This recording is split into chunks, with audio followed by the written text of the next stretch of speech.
नमस्कार, आप देख रहे हैं प्रजातंत्र टीवी हिंदी न्यूज चैनल। प्रजातंत्र टीवी हिंदी न्यूज चैनल के सभी दर्शकों का बहुत बहुत स्वागत है।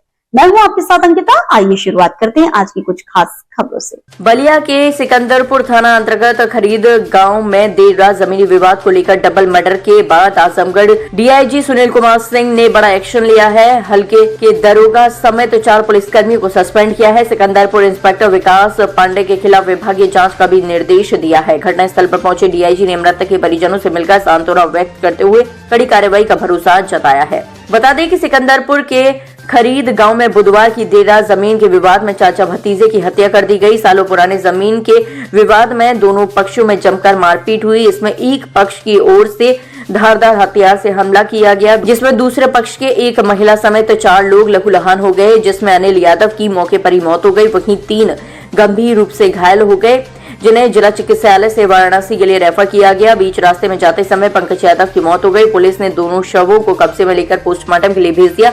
परिजनों द्वारा प्राप्त तहरीर के आधार पर पुलिस ने 11 नामजद लोगों के खिलाफ मुकदमा दर्ज कर 5 लोगों को हिरासत में लेकर पूछताछ शुरू कर दी है। डबल मर्डर के बाद परिजनों ने स्थानीय सिकंदरपुर पुलिस पर गंभीर आरोप लगाते हुए कहा कि पिछले महीने भी झगड़ा हुआ था, जिसमें एक पक्ष को थाने पर बैठाया गया जबकि दूसरे पक्ष को छोड़ दिया गया। कई बार शिकायत करने के बाद भी कोई कार्रवाई नहीं हुई, जिस कारण से आज बड़ी घटना हो गई। थाना सिकंदरपुर क्षेत्र में खरीदपुर गांव में 2 पक्षों में जमीनी विवाद चल रहा था। उस जमीन पे स्टे भी था। अभी पूर्व में भी 1-1.5 महीने पहले दोनों पक्षों में झगड़ा हुआ था, जिसमें दोनों ही तरफ से मुकदमा लिखा गया था और उसमें चार्जशीट भी लगी थी। वर्तमान में आज ये बताया गया है कि शाम को जो पीड़ित पक्ष है ये अपने खाना वाना खा के बैठे हुए थे, तभी जो रामजीत पक्ष है, रामजीत और उसके लड़कों ने, उसके सहयोगियों ने इन पर घर पर बैठे हुए हमला किया है, जिसमें पीड़ित पक्ष के 4 लोग घायल हुए थे। इनमें से एक को जिला अस्पताल से रेफर किया गया था बीएचयू के लिए, जो रास्ते में जिनकी मृत्यु हो गई है ऐसी सूचना प्राप्त हुई है।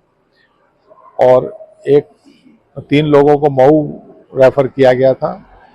2 उपचाराधीन हैं, गीता देवी और मोतीचंद।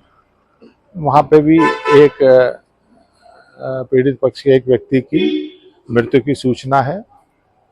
अभी परिजनों से बात हो रही है। तहरीर प्राप्त होने पर अग्रेतर कार्रवाई की जाएगी। अभी मौके पर गए थे, वहाँ भी परिजनों से बात हुई है, कुछ जानकारी मिली है और प्रयास कर रहे हैं जो सही तथ्य हैं वो आए। 2 लोगों की मौत अभी तक जो सूचना प्राप्त हुई है। विवाद हुआ है, इसके लिए 1 महीना पहले ही लड़ाई झगड़ा हुआ था, जिसमें थाने में मुकदमा दर्ज किया गया, लेकिन विपक्षी की तरफ से किसी को थाने में नहीं बैठाया गया, जबकि हमें ही थाने में रोक कर रखा गया।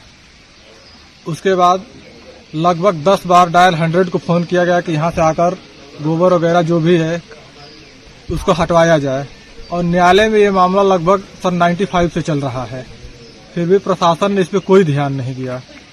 और आज ये स्थिति बनी कि 2 लोगों की यहाँ पे हत्याएं हो गई, जिसमें इन लोगों के डर के कारण आज 1 महीने से, जब से पिछला विवाद हुआ था, सभी लोग घर छोड़कर बाहर रह रहे थे। आज जैसे ही ये लोग घर पे आए, तुरंत उन लोगों ने जानलेवा हमला करके अटैक कर दिया। बोलते रहिए जो बोलना है आपको। इसमें भी जो पिताजी हैं वो लगभग 1.5 महीने की छुट्टी पे आए हुए थे। सीआरपीएफ में इस समय दिल्ली में पोस्टेड है, वो भी घर पे नहीं रह रहे थे उन लोगों के डर की वजह से कि लड़ाई झगड़ा हो जाए। बाहर से बाहर ही वो अपने ड्यूटी पे चले गए, लेकिन आज जो नहीं होना चाहिए वो हो गया। इसके दोषी आप किसको मानते हैं? इसका दोषी सरासर प्रशासन है। प्रशासन ने अगर पहले इस पर कार्रवाई किया होता तो आज ये स्थिति नहीं बनी होती। अगर गोबर हटवा दिया होता या पशुओं को हटवा दिया होता, प्रशासन के पास जाने के बाद वो बोलते थे कि राजस्व में जाइए, राजस्व के पास जाने के बाद वो बोलते थे कि प्रशासन के पास जाइए, जबकि हम कोर्ट से डायरेक्शन भी लाकर प्रशासन को दिए थे कि इसको खाली करवाया जाए। उसमें स्पष्ट लिखा हुआ है कि स्थगन आदेश का पालन हो, फिर भी प्रशासन बार बार एसडीएम के पास, एसडीएम थाने पर बस दौड़ाते रहे। बीच में किसी ने कोई कार्रवाई नहीं की इस पे। तो फिलहाल के लिए इस खबर में इतना ही। देश दुनिया की तमाम बड़ी खबरों को देखने के लिए देखते रहें प्रजातंत्र टीवी।